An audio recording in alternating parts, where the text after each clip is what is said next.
is a recording of my Challenge 3 score analysis presentation for music theory, which is the reasoning strand in Challenge 3. I did this for Classical Conversations CC Plus dual enrollment program, and I would have found it helpful to have an example score analysis presentation online. So I decided to go ahead and post mine online after completing my assignment. I hope you find it helpful. So I'm going to start out my score analysis project with talking about the score. I don't have it on my poster board, and then I'm going to pass it around when I talk about the stuff that I put on my board. So first I wanted to share some about the research that I did while analyzing my hymns. I don't know if you guys noticed this too, but the hymns include a lot of major chords, and in fact way more major chords than minor chords. And so I decided to research what kind of chords are included in other types of music. So I found out that older classical music has a lot of major chords, newer classical music has a lot of minor chords, along with older movie scores and newer movie scores. And jazz music has major and minor chords, but more difficult inversions than we've really focused on this year in Math and Motion. So like seventh inversions and that kind of thing.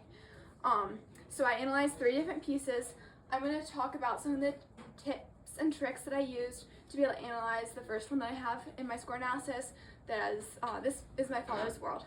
So in order to be able to find what major key signature I was in, I could look at my circle of fifths and find the 3 flats in the key signature, which was E flat major, or I could use the second to last flat trick.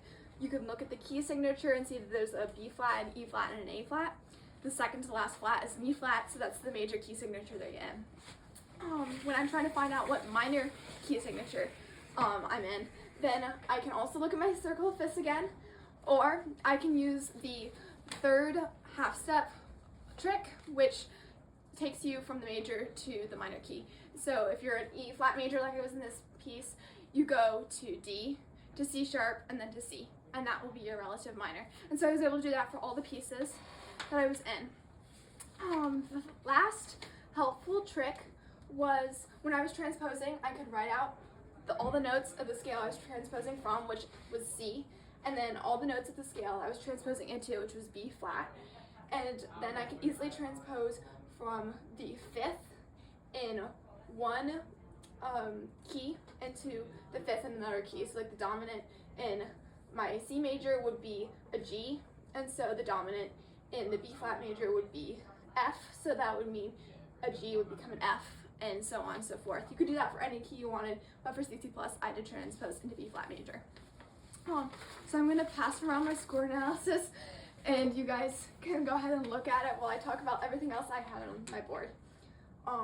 One of my biggest takeaways this year from everything we talked about and learned about were all the patterns. I've done music for over 10 years now, so I had a big music background before this, but I think I've never done such an in-depth study all at once, and I never realized how many patterns there are in music. I never examined the circle of fifths before and realized what a magic number 5 is to music, and all this organization has brought me back to the fingerprints that God has all over music. So that's why I titled my presentation God's Fingerprints.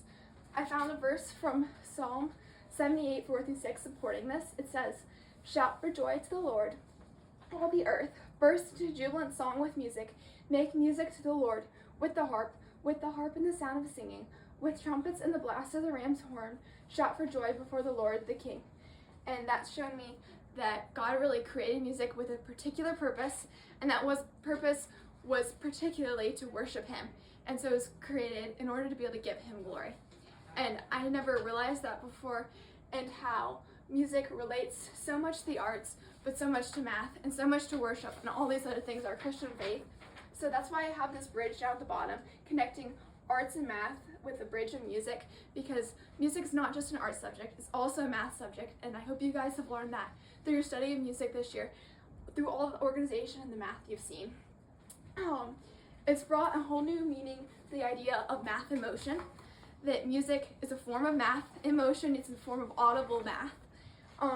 And so I've realized that music would not have the beauty it does without all the math, the patterns, the organization that we've seen this year. And so at the end of your music studies, within 5 or 10 years, if you don't remember anything, I hope you remember all the patterns that you've seen, and you remember that God's fingerprints are all over music and He created it for a purpose. Okay, thank you.